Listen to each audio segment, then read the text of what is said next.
Okay, so I picked out Food Network magazine. On the cover it says we're going to bake for fun, 15 easy spring treats, a sheet pan Easter feast, Ina's dreamy pasta dinner, yes to lemon poppy sweet rolls. They have a kids recipe contest, see page 14. Now the pages that I have picked out tonight, which are paper clipped, we're going to start with Food News, Food News. Okay, that's on page 20 and 21. This is by Audrey Morgan, 7 Things You Need to Know This Month. Junk food is unforgettable. In a recent study, participants in a maze were likely to remember the location of the high-calorie foods like brownies, potato chips, then healthy snacks like apples and cherry tomatoes. If you're trying to avoid crowds at the supermarket, go at Mondays at 8 a.m. according to the new Google Maps data for stores nationwide. It's the least popular time to shop. The most popular time is Saturdays between noon and 3 p.m. Now, Subway bread might actually be a dessert.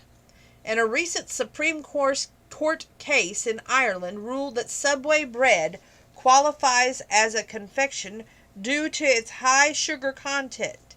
America's bread laws aren't as strict, but we have some food regulations that might surprise you. If they're made from dried potatoes, the product name must say so. Pringles evaded this rule by labeling itself crisp, C-R-I-S-P-S. Ketchup.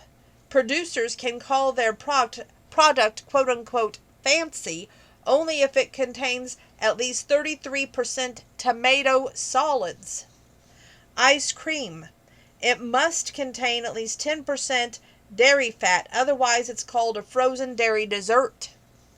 Peanut butter.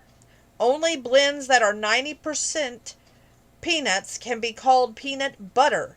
Low-fat varieties are often labeled peanut butter spreads. New on the shelf. Jelly Belly chocolate truffles. These are foil-wrapped beans made of luxe chocolate and fruity fillings. From $2.50. They want to start at the starting point of the price, not the actual price. M&M's Mix. This is the candies that now come in variety bags, so you don't have to choose between chocolate and peanut. And it starts at $2. I'm not going to read the alcohol product because I don't drink. Haley Top Fruit Pops.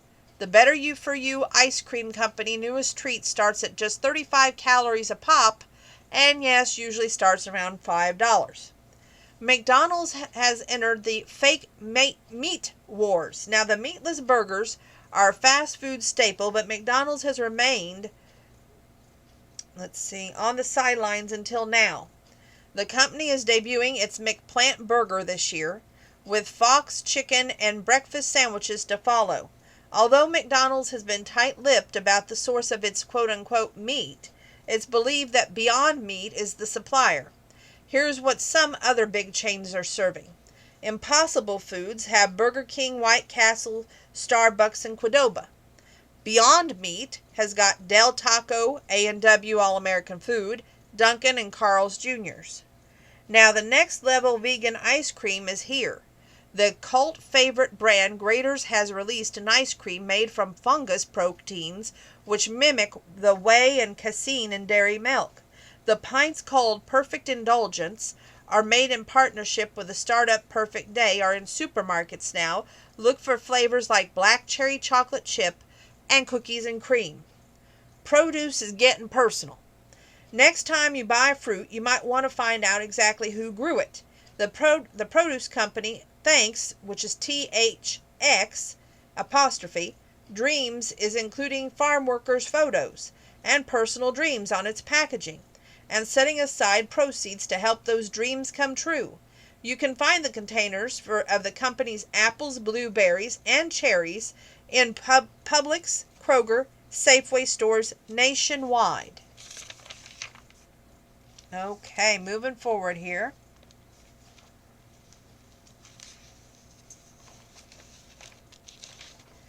Okay, this is the beginner's guide to growing veggies. Okay? Vegetable gardening is easier than you think, and everybody's doing it, and here's how to get in on the fun. By Francesca Cochi. When times are tough, we plant vegetables. This happened during World War II when Victory Gardens showed up across the country, at one point contributing nearly 40% of our produce supply. Then the recession gardens arrived. The economic downturn in 2008 prompted a 19% spike in gardening the following year, and of course 2020 brought us the pandemic gardens. Stuck at home, worry of crowded stores, and eager to save money, many Americans started putting their yards to good use.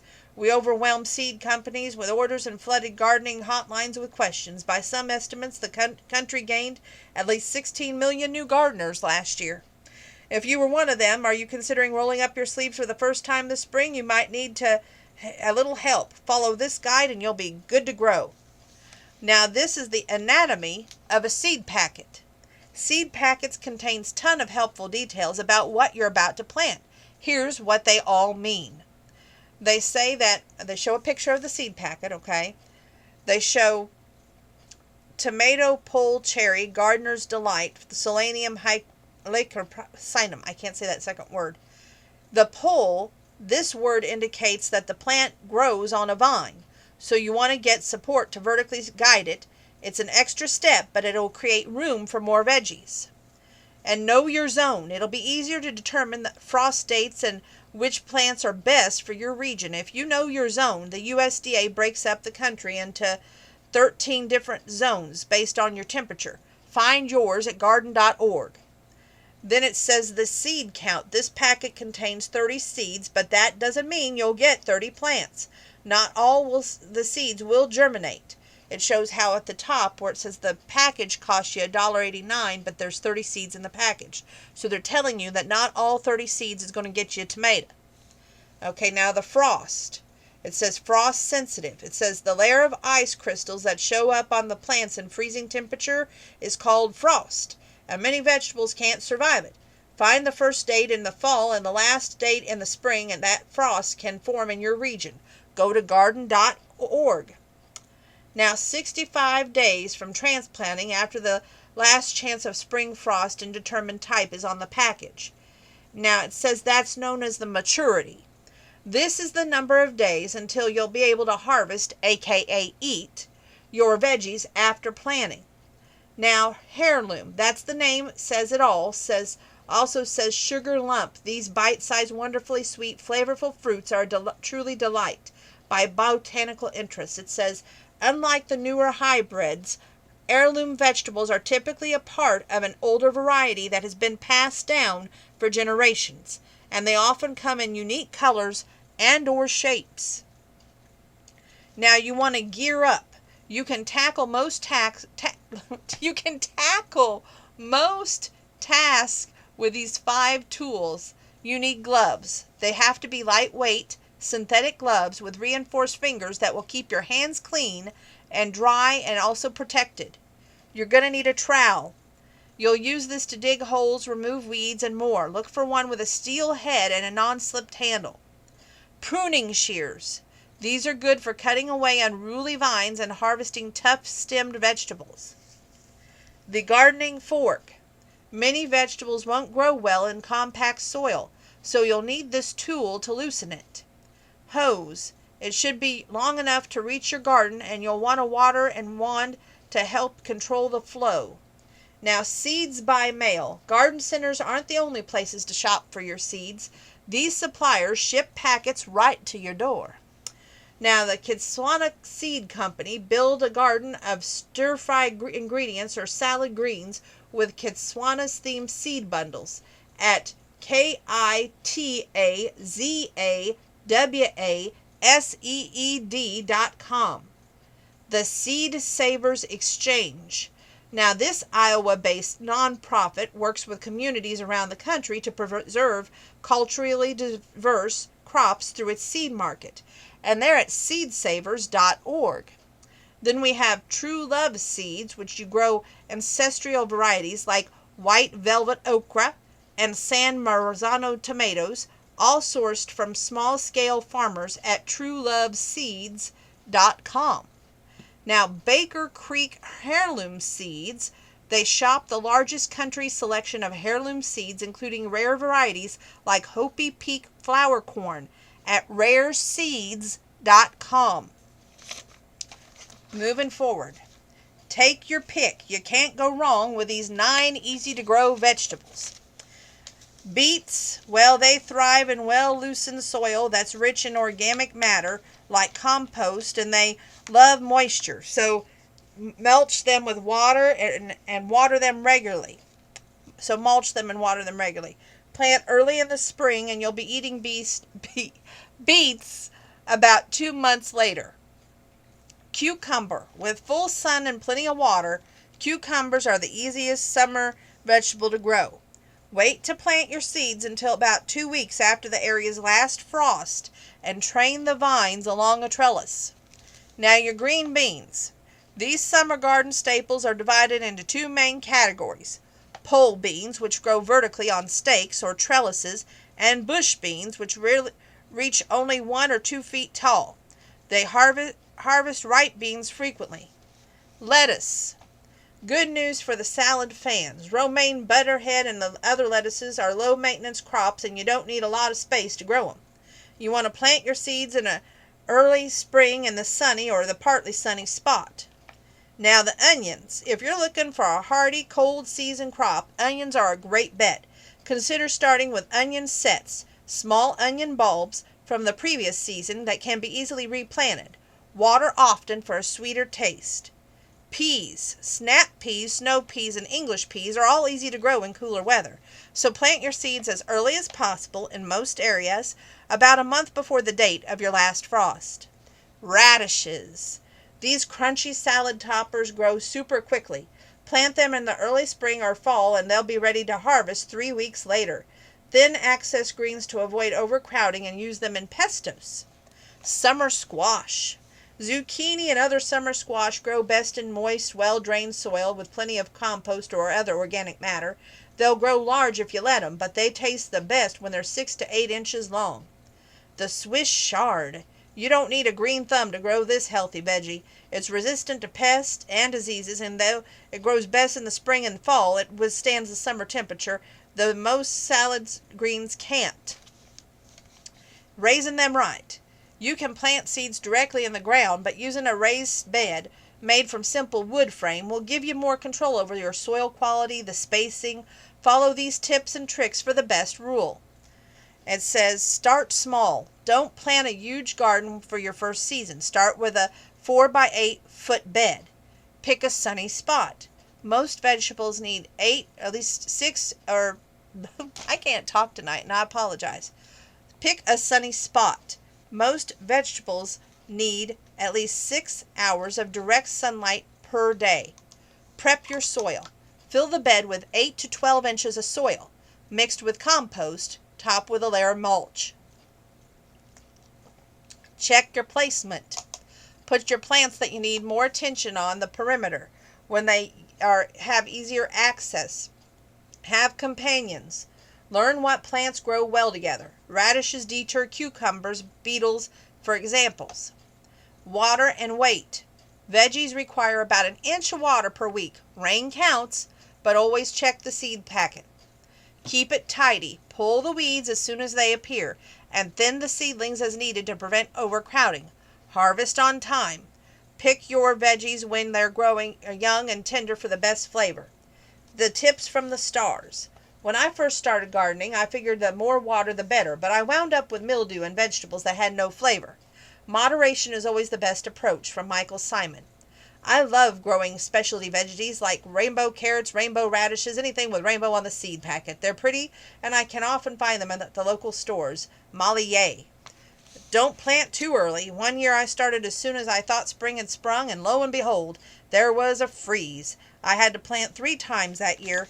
Patience is a virtue. Nancy Fuller. Okay, moving forward.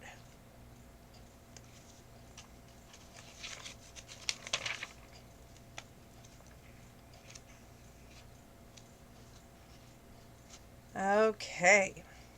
We got weekend cooking. Are you ready for another recipe? This one looks outstanding. It's got slow cooker, beef stroganoff. Active time is 20 minutes. Your total time is 7 hours 20 minutes. Serves 4 people.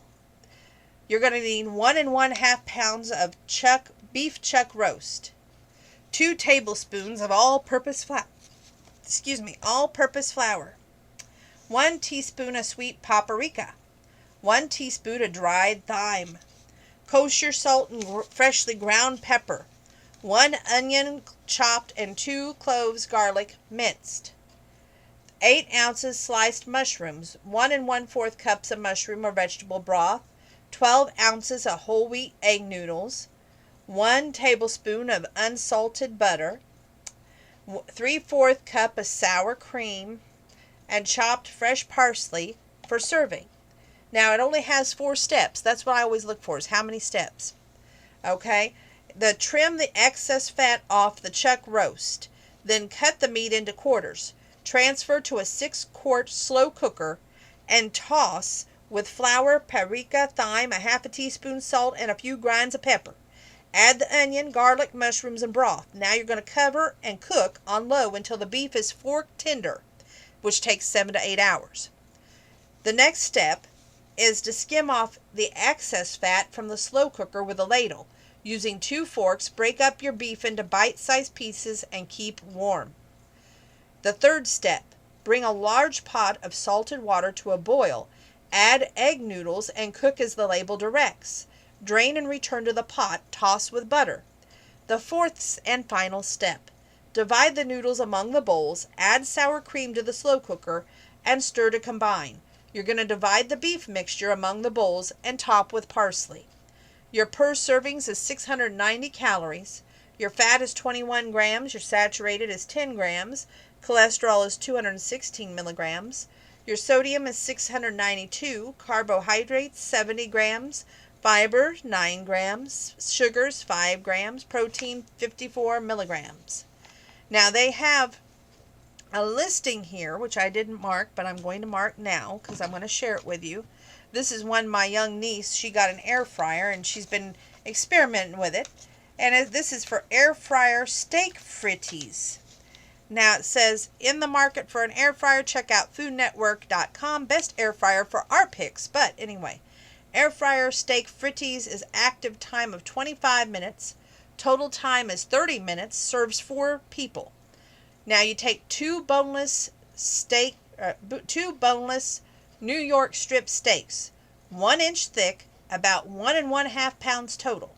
Now your kosher salt and freshly ground pepper, your cooking spray, 1 15-ounce of bag fresh frozen French fries, 1/3 a cup of extra olive oil, 3 tablespoons of white wine vinegar, 2 teaspoons of honey Dijon mustard, and 3/4 teaspoon chopped fresh thyme, and 5 cups of frisée. That's about 3 small heads of muslin greens, chopped fresh chives for topping, and ketchup and mayonnaise for serving. Now you're going to preheat a 6-quart air fryer to 400 degrees. Season the steaks with salt and pepper. Spray your air fryer basket and grate the insert with the cooking spray and place the steaks in the basket. Cook the steaks until brown, which takes about 4 to 6 minutes.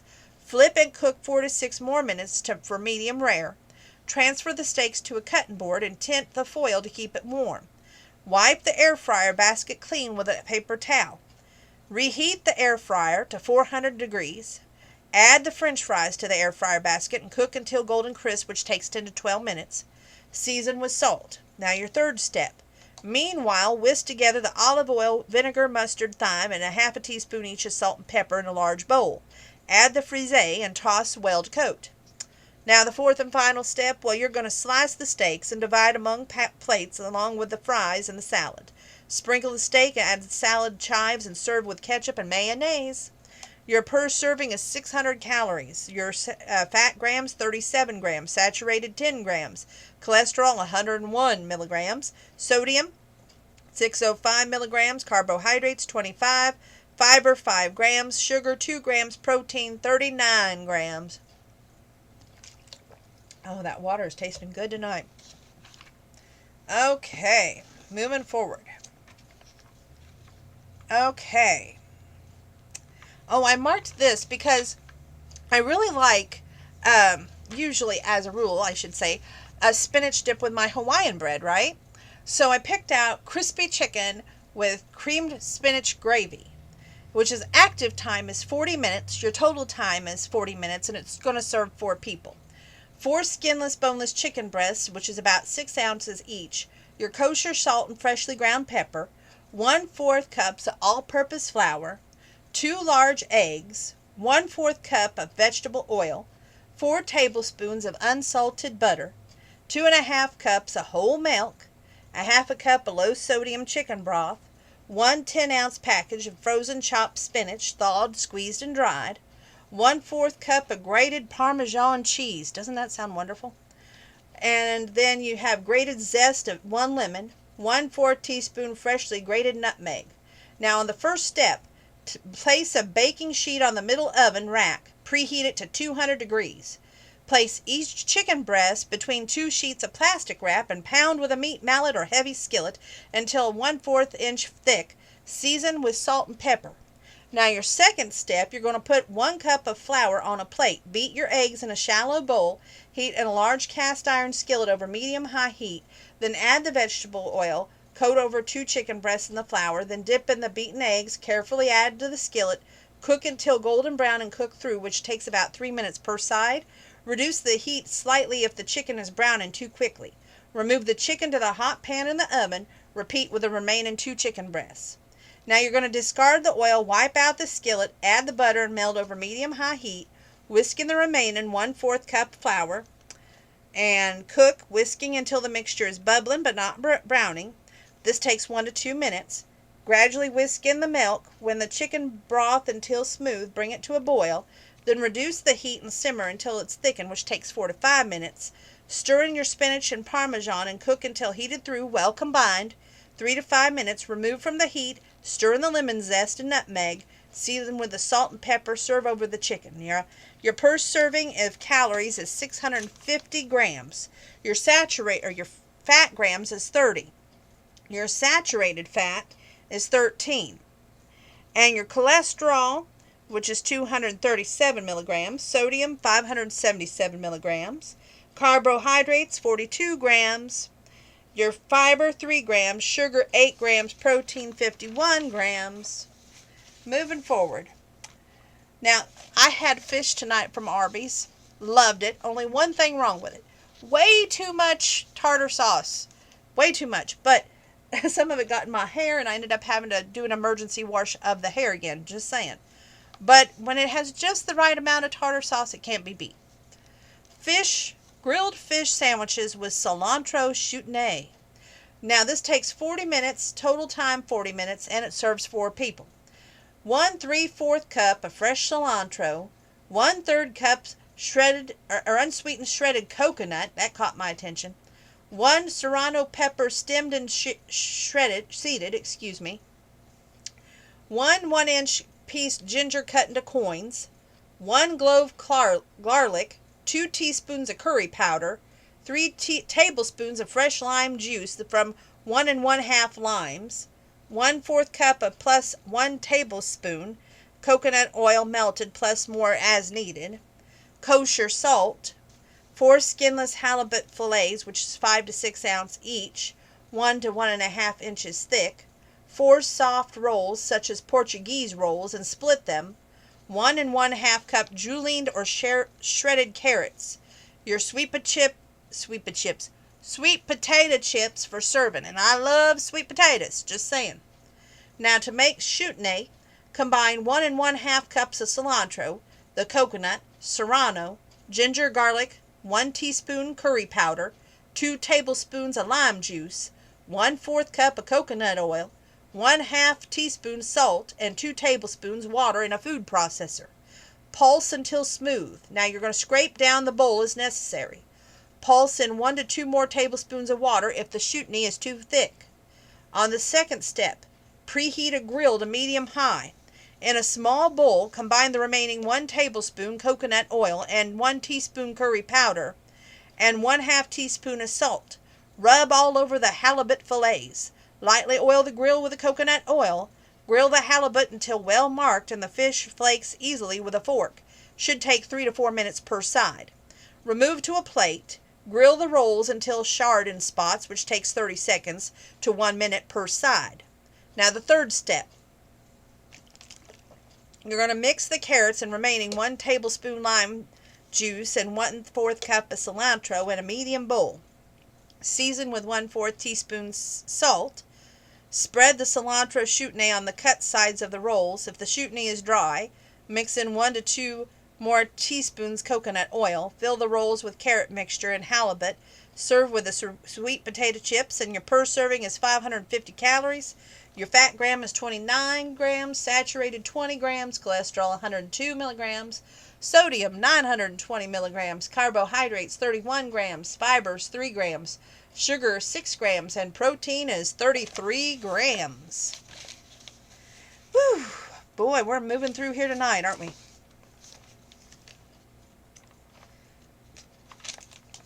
Okay, party time. Special spring sweets section. Peeps taste great frozen is what this says. Take a peep. Last spring, a lot of things were put on hold, including the making of Peeps. Just Born had to halt the production of the treats for their other holidays to focus on this year's Easter supply. If you grab some, consider turning them into an ice cream sandwich.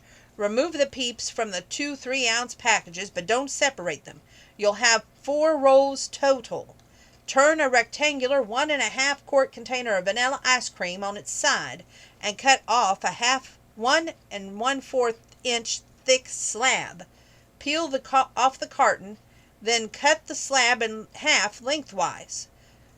Then sandwich each half between 2 rows of the Peeps and trim any extra ice cream. Freeze, then slice into individual treats. Corey Fernandez made that recipe, it says. Okay, moving forward. Shake it up. That's the next part.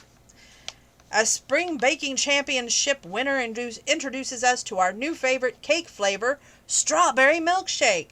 The new season of Spring Baking Championship airs Mondays at 8 or 9 p.m. Eastern Time.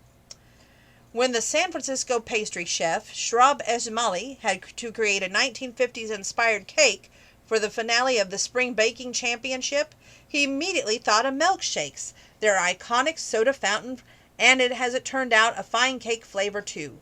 Shrab's pink creation won him $25,000 prize and the high praise from the Judge Duff Goldman. Catch the new season of the Spring Baking Championship on Mondays and whip up a quick strawberry milkshake inspired cake to eat while you watch. You can make this one even in the microwave, Zara Zuberman says. The strawberry milkshake mug cake. Whisk 1/2 cup each sugar and buttermilk with 1/4 cup vegetable oil, 1 egg, 1 teaspoon vanilla in a bowl. Then whisk 1/2 cup of flour, 1/8 teaspoon baking soda, and a pinch of salt until smooth. Stir in 1/2 cup finely crushed freeze-dried strawberries. Divide the batter among 4 buttered microwave-safe milkshake glasses. Microwave one at a time for 90 seconds or until a toothpick inserted into the center comes out clean. Be careful removing the glass. It will be hot. Let it cool slightly, then top with strawberries, ice cream, and whipped cream and freeze-dried strawberries. And at the very end, I always post this on my Instagram because if I don't win it, I hope that somebody wins it that I know. It's a first place wins $500. It says, "Who's counting? Can you guess how many pieces of chocolate are in this jar? You could win big." How to enter? Go to foodnetwork.com/who's counting and you'll receive your enter your best guess. The winner will receive $500 and the runners up, which there should be 3 of them, will receive $50. So that's nothing to laugh at, kids, and a great way to win some money. So make sure you check out the Food Network magazine. This is the April 2021 edition, and you won't regret all the wonderful recipes in there that I didn't share with you because I didn't have enough time tonight. So go back and check this magazine out. You won't regret it. And stay tuned because I think we'll do a little bit of that Maisie Yates book for the finishing up of tonight. So don't go anywhere.